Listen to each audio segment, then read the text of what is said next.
Orion's station hung in the void like a shining crown, built with glass towers and silver walls that reflected the light of distant suns. It was said to be the heart of galactic peace, a place where the leaders of many worlds gathered to speak, trade, and settle disputes. Inside its vast halls, voices in dozens of languages echoed through the chambers, yet every word was translated instantly by the station's systems. It was a city of diplomacy, where war was supposed to be nothing more than a memory. Daniel, the human diplomat, walked slowly through the grand corridor. He was not the tallest man in the hall, nor the most striking, but there was something calm about the way he carried himself. Most who saw him dismissed him as young and inexperienced. To the alien leaders, humans were still newcomers to the stars. Their fleets were small compared to the great powers, their colonies fewer, their influence minor. Humanity was often invited to observe, but rarely to speak. That morning, the council chamber filled with delegates from across the galaxy. Each took their seat according to tradition. The Drax Lords, tall and scaled, stood proudly at the center. The Valen, with their pale faces and long robes, filled one side with graceful silence. Smaller species crowded the outer rows, whispering among themselves. Everyone wanted to be heard, but only the strongest voices carried weight. Daniel sat at the far end with the human delegation. His aides whispered updates, reminding him to listen but not interrupt. Earth's government had sent him to observe, not to speak. He nodded politely, though his mind was not as still as his expression.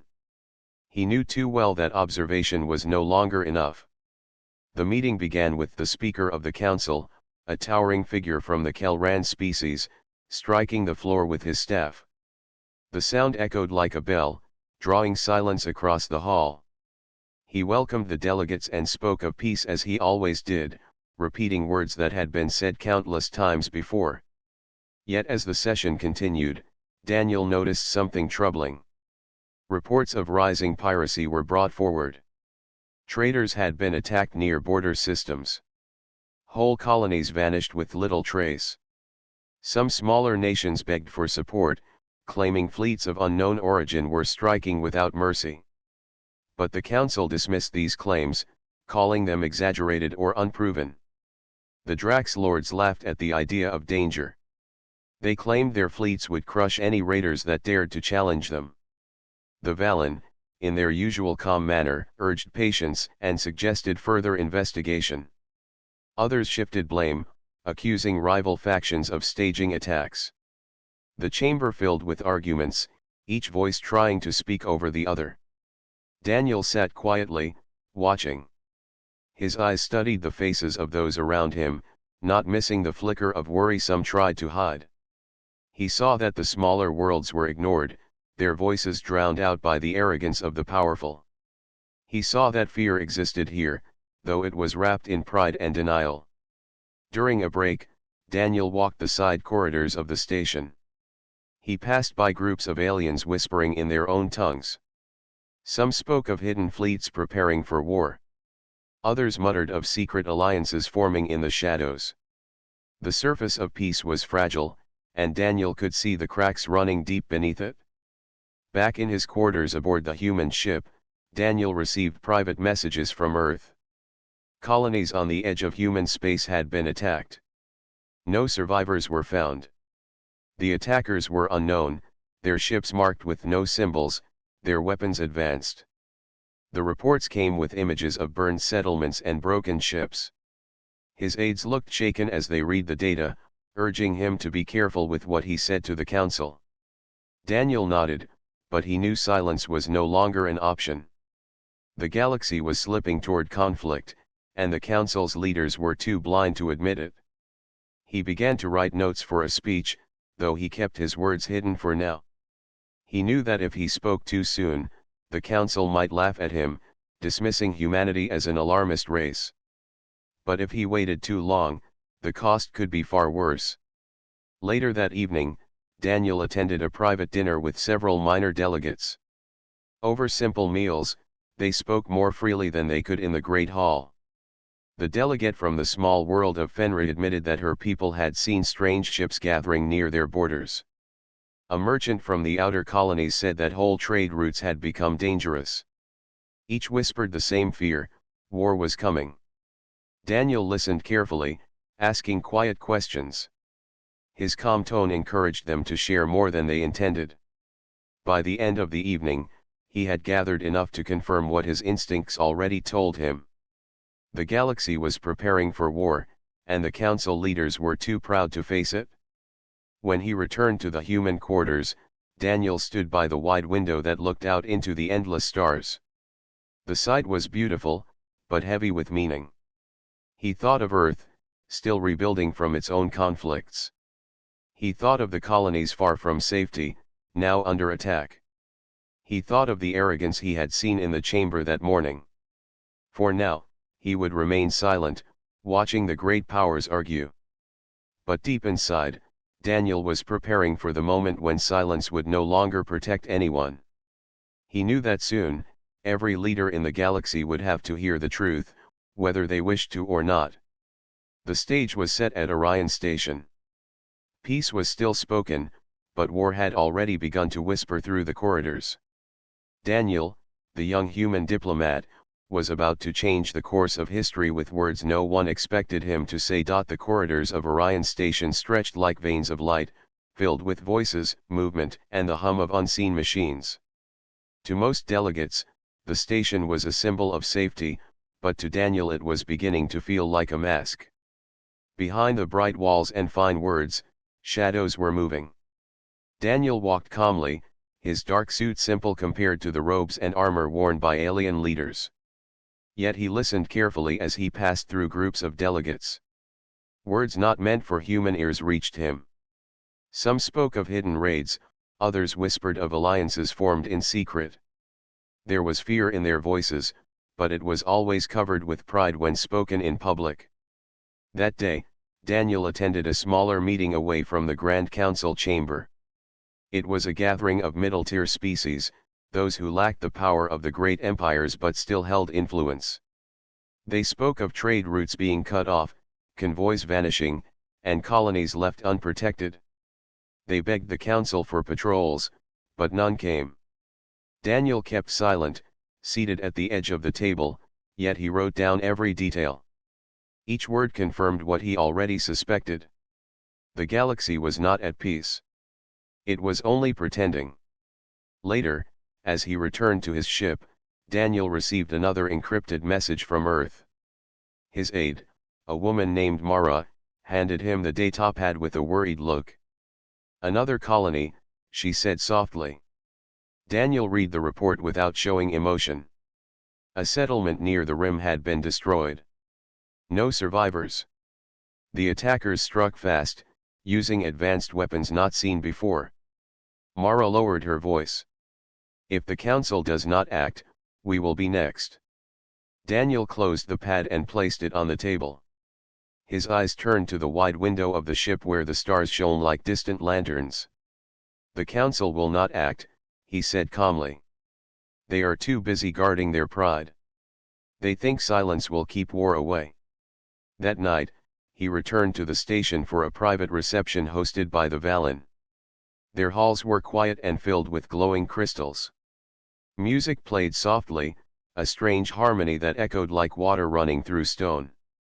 Delegates moved with grace, speaking in low tones. Daniel spoke briefly with the Valen ambassador, who greeted him with polite words. The ambassador asked about Earth, about human art and music, avoiding the heavier topics. But Daniel could see hesitation in his eyes, as if he wanted to speak more honestly but chose not to. The Velen were wise and patient, yet even their patience was being tested. After the reception, Daniel was approached by a delegate from the small world of Zera. She looked nervous but determined. She pulled him aside and spoke quickly, her voice trembling. "Our people saw fleets gathering near the Nabri sector," she said. "Ships without markings, moving like hunters. We begged the council to act, but they told us to stay silent." Daniel listened without interruption, his expression steady. He placed a hand on her shoulder in quiet reassurance. "You did the right thing telling me," he said. She nodded and slipped away, afraid of being seen speaking too openly. The next morning, the Grand Council resumed. Once again, the speaker struck his staff against the floor, calling for order. Reports were read, arguments began, and the same circle of blame repeated itself. Some demanded evidence, others mocked the smaller voices, and the great powers continued to argue over details while the galaxy burned in silence. Daniel sat at the far end, watching. His aides looked at him, expecting him to remain silent as instructed. But Daniel's eyes were not on the speaker. They were on the faces of the leaders themselves. He studied every gesture, every sign of fear they tried to hide. Some leaders avoided eye contact when the topic of raids came up. Some shifted in their seats. A few even looked almost relieved when the speaker changed the subject. Daniel's heart grew heavier with every moment. The council was blind by choice, trapped in endless words while the truth grew sharper outside these walls. The smaller nations knew it. The humans knew it. Even some of the great powers knew it, but none dared admit it. Back aboard the human ship that evening, Daniel spread out his notes across the table. Names of sectors, rumors of hidden fleets, reports from Earth, whispers from smaller worlds, all of it formed a pattern. Mara watched him quietly as he began arranging the data. "You are preparing a speech," she said softly. Daniel did not look up. "I am preparing the truth. But if you speak, they will turn against us," Mara warned. "They will say humans are stirring panic." Daniel leaned back in his chair, folding his hands. His face was calm, but his voice was steady with resolve. "They already think we are small. They already think our words carry no weight. That gives us freedom. A voice ignored can sometimes speak the loudest."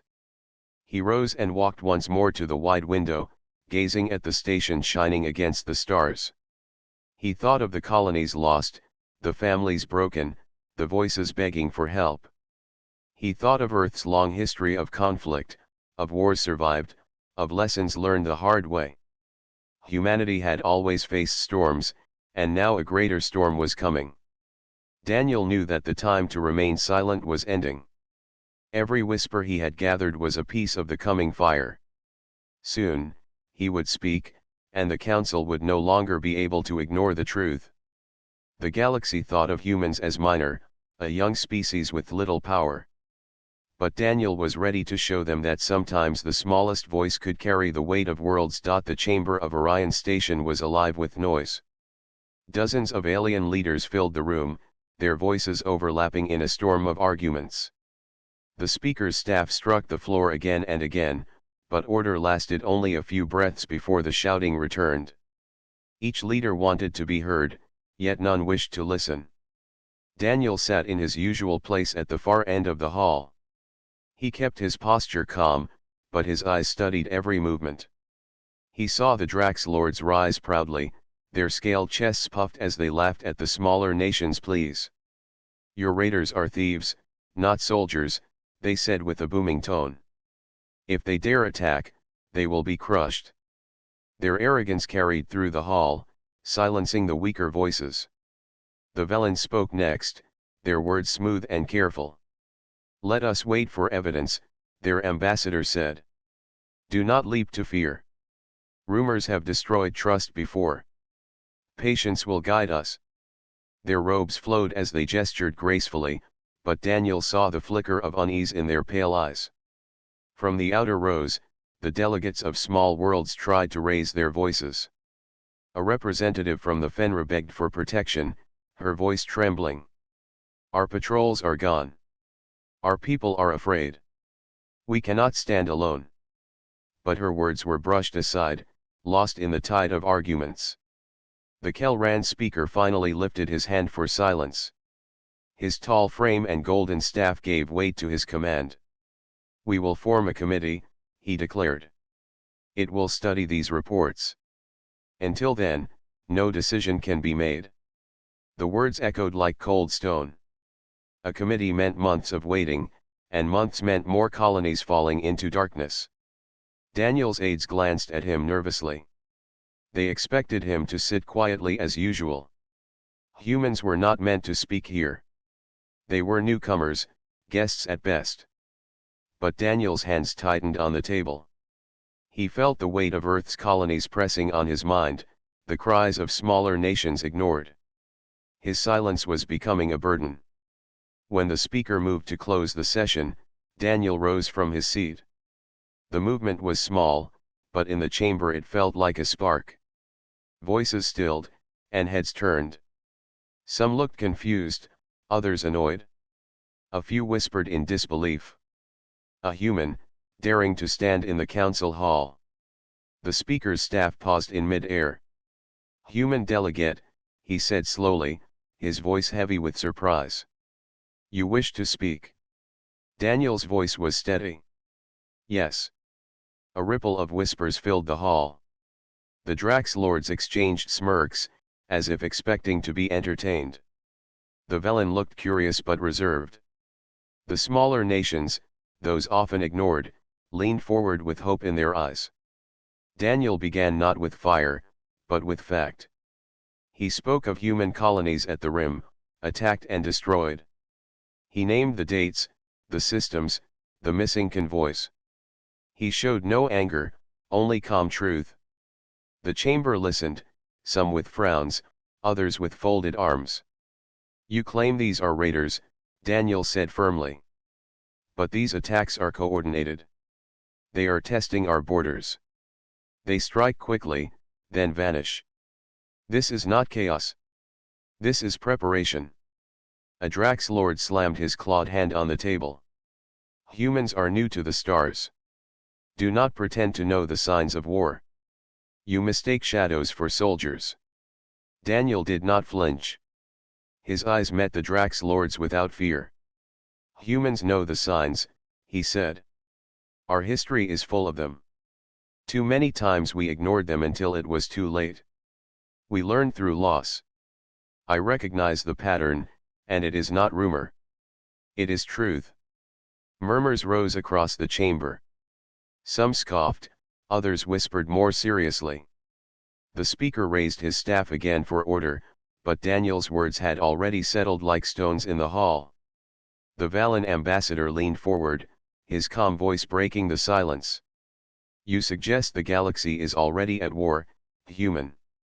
Daniel's answer was quiet but clear. "Yes. You only refuse to admit it." The chamber erupted again, louder than before. Some shouted in anger, calling humans reckless. Others looked pale with concern. The smaller nations whispered among themselves, repeating Daniel's words with hope. For the first time, someone had spoken what they all feared but dared not say. The speaker struck his staff again, his deep voice rising. "Order. This is not the place for rash claims." His eyes fixed on Daniel. "You were invited to observe, not to lead." Daniel stood tall, his face calm though the room boiled around him. "I am not here to lead," he said. "I am here to warn." The staff struck again, and the speaker ended the session. Delegates rose in anger, in fear, in confusion. Some stormed out, others gathered in groups to whisper. The great hall became a hive of noise. Daniel returned to his seat only after the uproar had grown too great to control. His aides whispered urgently, warning that he had gone too far. But Daniel only wrote a few words in his notes. His face was calm, yet his heart was steady with resolve. The council was blind, yes. But the blindness had been pierced, even if by a small crack.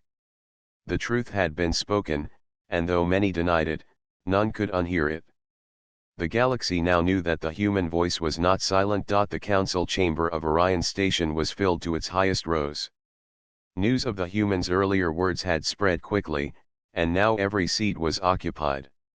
Delegates who normally ignored the smaller sessions had gathered, eager to see if the young human would dare to speak again. Daniel entered the chamber with quiet steps.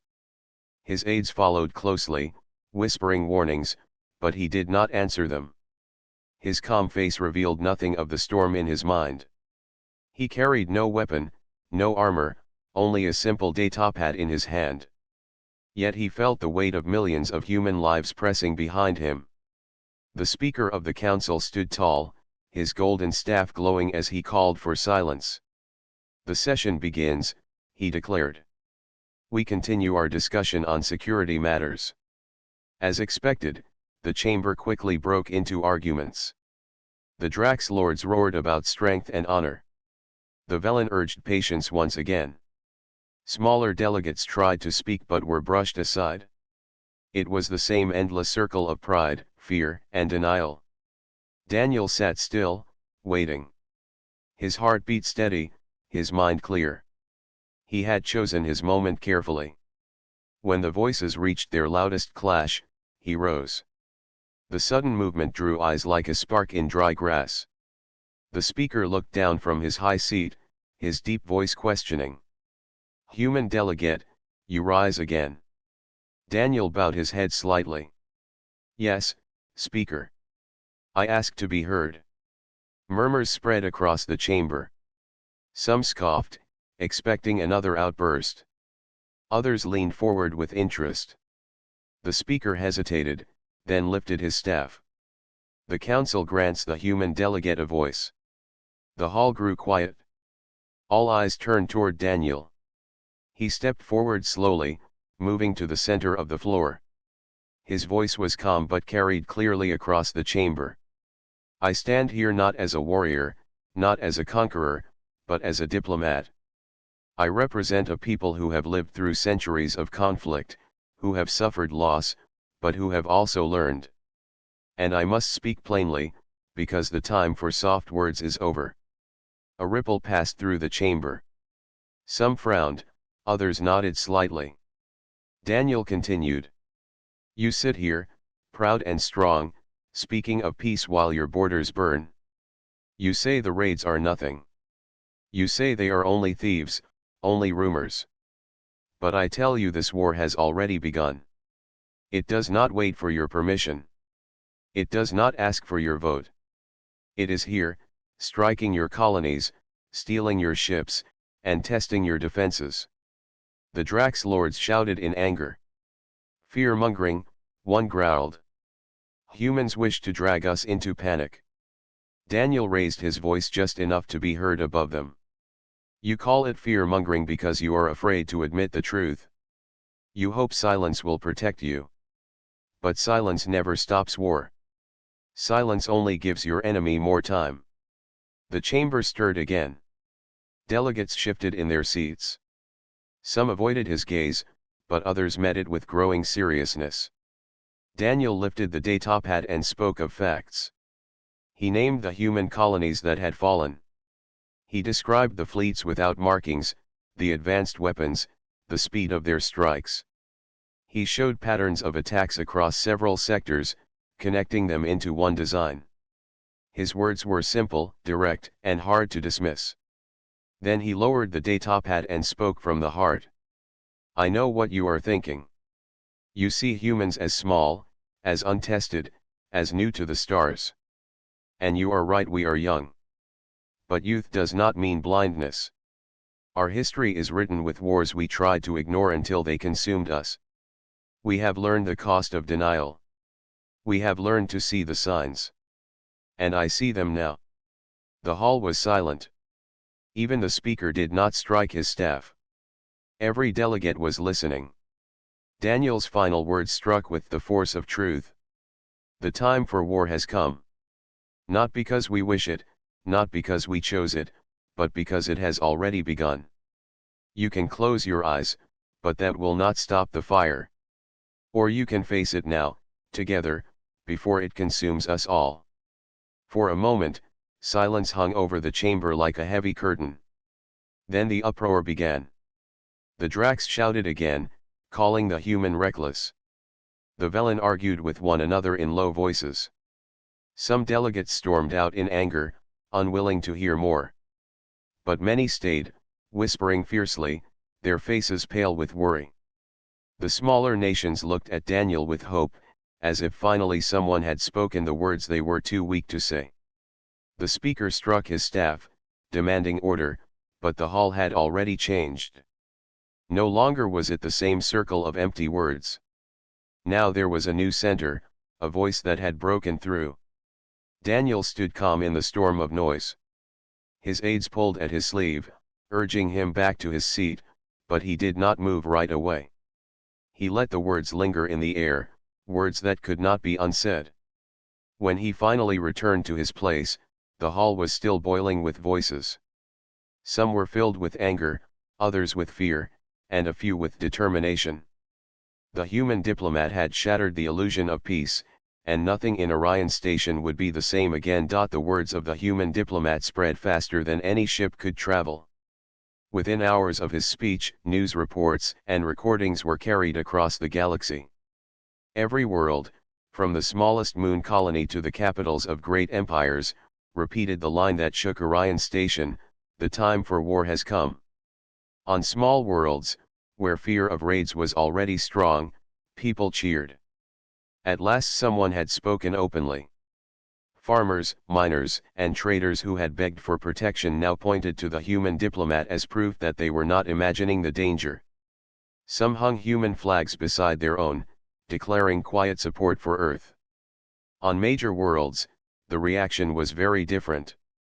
The Drax homeworld broadcast fiery speeches calling Daniel reckless. Their leaders accused humans of stirring panic and promised that Drax fleets alone would guard the galaxy. The Velen councils met in long sessions, their calm faces hiding deep worry. Officially, they repeated their call for patience, but behind closed doors, their military began silent preparations. Even in the hidden corners of space, where pirate fleets and unknown raiders gathered, Daniel's words caused movement. Fleets accelerated their plans, striking harder, as if they feared that unity might now arise against them. Back on Orion Station, Daniel felt the storm growing around him. His quarters were flooded with messages, some praising him, others cursing him. Smaller delegations requested private meetings. They wanted to know if Earth would stand with them, if humans would help form new alliances. Daniel listened carefully, offering neither promises nor rejection. He knew every word he spoke now carried the weight of humanity itself. Mara, his aide, watched him with concern. "You have become the center of every discussion," she said softly one evening. "Some see you as a hero. Others see you as a threat. This could turn against us." Daniel nodded, his calm expression unchanged. "It already has," he replied. "But it must. If they refuse to see the truth, then let them see us. Humanity will not remain silent." In the council chamber, the great powers showed their anger. The Drax demanded that the human delegation be silenced or even removed from the station. They claimed humans were too young, too bold, and too dangerous. The Velen resisted such measures but warned Daniel privately to be careful. The Kelran speaker called for order but could not hide the unease in his voice. Despite the anger of the great powers, the smaller nations began to gather around Daniel. The Fenri representative sought him out in the corridors. "Your words gave my people hope," she said with a trembling smile. "For years we begged and were ignored. Now the galaxy listens." Others joined her, from mining colonies, trading guilds, and distant moons. They saw in the human a chance for their voices to be heard. Daniel listened to them all, nodding, asking questions, recording their stories. He did not promise victory, but his quiet attention gave them strength. In his calm eyes, they saw not arrogance but resolve. Beyond Orion Station, Earth itself faced the storm. In the great chambers of Earth's government, leaders argued fiercely. Some feared that Daniel had placed humanity in danger, drawing the attention of enemies far stronger than them. They urged silence, neutrality, and retreat. Others, however, saw opportunity. They believed that for the first time, humans could step forward as equals, not as observers. Reports of new raids reached Earth daily. Colonies begged for aid, and families wept for those already lost. The debate on Earth grew heated, but Daniel's words echoed even there. Ordinary citizens began to speak of unity, of standing firm rather than hiding. Humanity was being forced to choose its path. Meanwhile, the raiders did not wait. Fleets of unmarked ships struck deeper into space. They hit not only small colonies but also trading hubs of larger nations. Their strikes were swift, their weapons powerful, their retreats flawless. Even the proud Drax lost ships, though they refused to admit it publicly. The pattern Daniel had warned of was no longer hidden. In quiet corners of Orion Station, some leaders began to speak in secret. They did not yet wish to admit it openly, but they wanted Daniel's help. They wanted humans to share intelligence, to prepare plans. Whispers grew into private meetings, and private meetings began shaping new alliances. Daniel kept his focus clear. He knew he had unleashed something that could not be controlled. His speech had split the galaxy between denial and fear, pride and courage. But he also knew this was necessary. The galaxy had been drifting toward war in silence. Now, at least, it faced the truth. One night, as he stood at the station's great window, Mara joined him. The stars glimmered like endless fires beyond the glass. "Do you think they will listen?" she asked.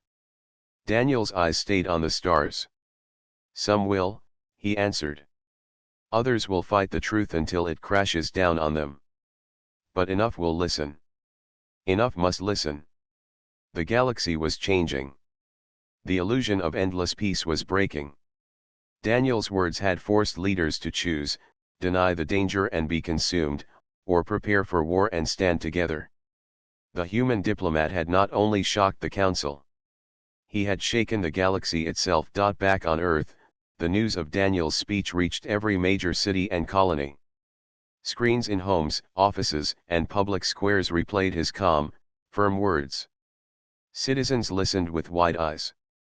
Some were inspired, some were frightened, but all understood one truth: war was coming, whether humanity wished it or not. The leaders of Earth gathered in the Grand Council chambers. Ministers, generals, scientists, and diplomats debated for hours. Some argued that humans should remain neutral, that interfering in alien affairs could bring disaster. Others spoke with urgency, pointing to the reports of destroyed colonies and unmarked fleets striking across the galaxy.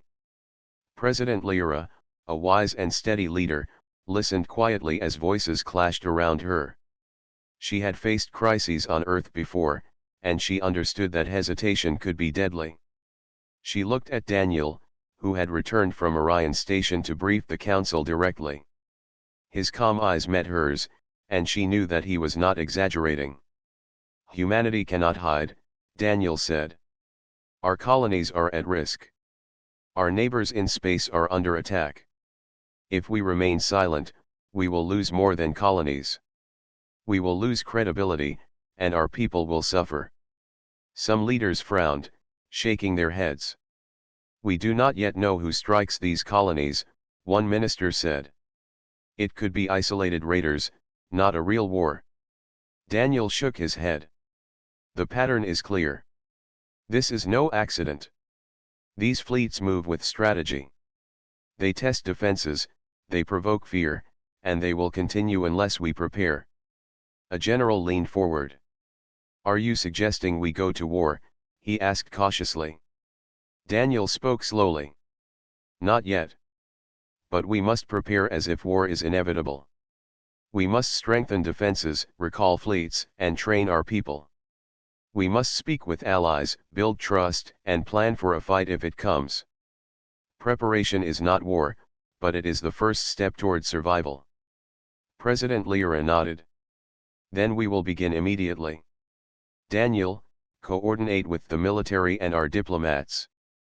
We will not wait for the enemy to strike first." Within days, Earth's fleets left dry docks, engines roaring with life. Starships that had been in reserve for decades were brought back into service. Pilots trained day and night, while engineers upgraded weapons, shields, and sensors. Every colony received instructions on defense, and trade routes were rerouted to safer paths.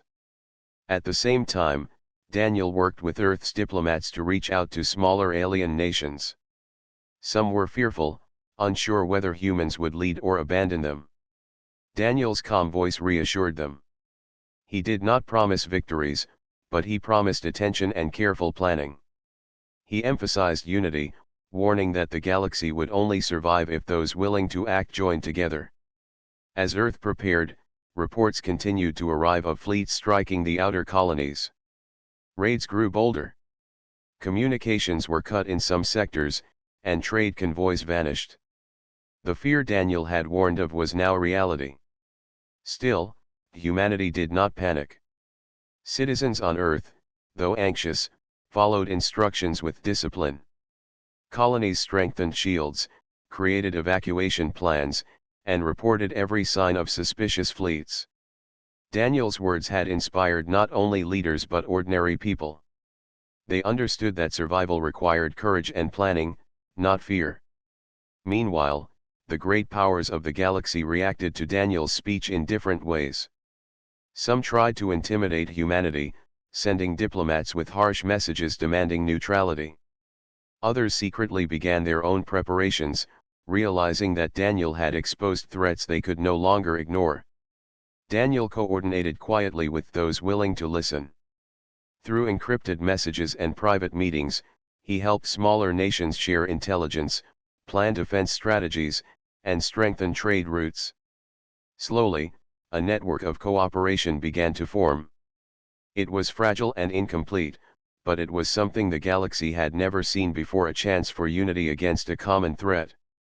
One evening, Daniel stood on the observation deck of Earth's main spaceport, looking at the stars stretching endlessly into darkness. Mara joined him silently, watching the fleets moving into formation. "Do you think this will be enough?" she asked softly. Daniel did not look away from the stars. "It will not be easy. There will be losses. But preparation is power. If we act wisely, we can protect our people and give the galaxy a chance to survive." Mara nodded. "And the others? The great powers?" "They will follow," Daniel said quietly. "Some will resist, some will argue, but in the end, they will have no choice. The signs of war cannot be ignored." As the fleets glimmered in the distance, Daniel felt the weight of his responsibility. Humanity had stepped forward, no longer observers of the galaxy but participants in its future. Every decision, every preparation, every plan would matter. For the first time, humans were ready not just to survive but to lead. The galaxy had begun to take notice, and Daniel knew that the coming days would test them all in ways no one could imagine. The time for preparation was now. Humanity would not hide, and humanity would not surrender. The council chamber of Orion Station was quieter than usual. Weeks had passed since Daniel's speech, but its effects were still unfolding. Some delegates no longer laughed at human warnings. Others still resisted, clinging to pride, but even they could no longer ignore the signs. Daniel stood near the center, his calm presence drawing eyes again. This time, he did not speak to accuse or warn. He spoke to guide. Reports from the edges of human space confirmed what he had predicted. Raider fleets had struck again, but smaller nations, acting on intelligence he had helped share, were able to defend themselves and protect civilians. The proof of cooperation's value was clear. The Speaker of the Council, tall and imposing, looked down at him. "You have changed the chamber, human," he said, his deep voice carrying weight. "Many fear your words. Others see truth in them. How do you suggest we act?" Daniel took a slow breath. "The galaxy cannot wait for peace to be declared by words alone. We must act together. Those who are ready should unite now. Those who refuse will fall behind. Humanity will not dominate, but we will stand alongside anyone willing to defend their worlds." Some leaders whispered in agreement. Others scowled, uncertain. Yet Daniel's words had power now. Not because he demanded it, but because he had shown results. The small nations he had helped organize were safer. Trade routes were reopening. Fleets moved in coordinated patrols. People felt hope. On Earth, the fleets had reached full readiness. Human ships glimmered in formation, engines humming with energy. Pilots trained relentlessly, every maneuver calculated, every system tested. Colonies received protection and support. Citizens understood that humanity was no longer hidden, no longer minor. Daniel's leadership, combined with Earth's preparation, had changed their role in the galaxy forever. The raider fleets, observing these changes, hesitated. Their strikes were no longer unopposed. Human-led alliances began to predict attacks, ambush fleets, and shield the vulnerable. The galaxy was learning to fight as one, inspired by a species once considered small. In the quiet halls of Orion Station, Daniel met privately with smaller world leaders. They spoke of coordinated patrols, shared intelligence, and joint defenses. Many of these delegates had once begged for protection, but now they were planning for the future. Daniel guided without dominating, listened without judgment, and encouraged action without arrogance. Meanwhile, the larger powers of the galaxy began to respond. Some still resisted, unwilling to accept human influence. Others, seeing results, reluctantly agreed to coordinate. It was fragile cooperation, but it was something the galaxy had never seen before. Daniel's human patience, combined with clear facts and careful planning, had created a bridge across centuries of distrust. As Daniel stood once more at the observation deck, Mara joined him silently. Below them, fleets of many species moved in formation. Trade ships, patrol vessels, and civilian transports all followed safer routes. Even distant colonies, once abandoned, now felt some measure of security. "Do you think it will last?" Mara asked softly, watching the stars beyond the window. Daniel did not turn. "Nothing lasts forever," he said quietly. "But if we act wisely, we can make this era longer than anyone imagined. We can protect our people, build trust, and show the galaxy that survival depends on courage and unity." Mara nodded, sensing the weight of his words. Humanity had stepped into the center of galactic affairs, not as conquerors, but as leaders by example. The galaxy had begun to look at humans differently, not as observers, but as participants. That evening, the council reconvened. Reports from the edges of known space arrived, confirming that coordinated fleets had stopped several major raids. Smaller nations credited human advice and support. Even some previously resistant empires acknowledged the truth of Daniel's warnings. The Speaker of the Council addressed the chamber, his voice calm but firm. "We have seen what preparation and unity can achieve. The human delegate has shown us that courage and foresight matter. Let this be the beginning of a new era, one where nations act together, and all voices can be heard, no matter their size." Daniel remained standing, not proud, not boastful, but calm. He had done what he came to do. Humanity had earned respect not by threat or power, but by vision, preparation, and courage. The galaxy had been forced to listen, and now it had begun to act. Beyond the station, fleets continued their patrols. Traders moved safely along routes that had once been deadly. Colonies that feared destruction felt protected. The galaxy had learned to fight not with blind arrogance, but with planning, cooperation, and courage. Daniel knew that challenges would come. The raiders would not stop, and old rivalries would not vanish. But humanity had proven one thing: strength was not measured by size alone. The human voice, steady and clear, could change the course of the galaxy. As stars stretched into the endless void, Daniel stood with Mara beside him. The galaxy had entered a new era, and humans would lead not by fear, but by courage. The dawn of a new era had begun, and this time, the galaxy would not forget who had first spoken the truth.